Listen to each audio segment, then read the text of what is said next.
शके 1868 श्री क्षेत्र शेगावात समाधी पुढे मंडपात रचियेले स्तोत्र पहा.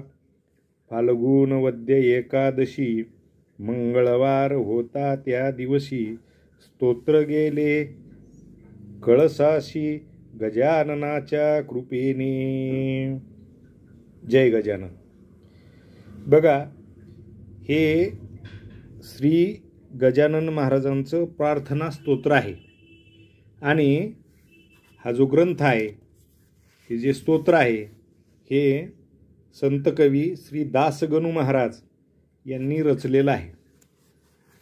याच्यामध्ये जी तिथी आणि जे शक सांगितलेलं आहे, शके 1868 या शकामध्ये आणि शेगाव या ठिकाणी बाबांच्या समाधीपुढं हे स्तोत्र रचलं.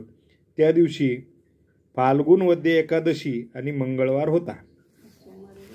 नेमकं आता येणारी जी एकादशी आहे फाल्गुन महिन्यातली, त्या दिवशी सुद्धा मंगळवार आहे. ही आहे माझ्याकडे पंचांग आहे, मंगळवार आहे आणि मंगळवारलाच ही फाल्गुन कृष्ण म्हणजे वद्य एकादशी आहे, नाही का. फक्त स्मार्त आहे दुसऱ्या दिवशी, तेवढा फरक आहे.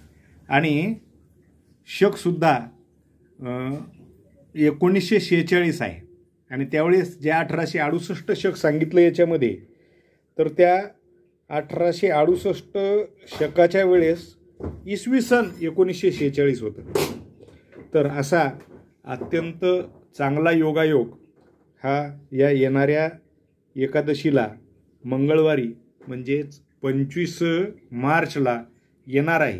त्या दिवशी सर्वांनी गजानन महाराजांच्या स्तोत्राचं पारायण करायला किंवा स्तोत्राचं वाचन करायला, पठण करायला हरकत नाही.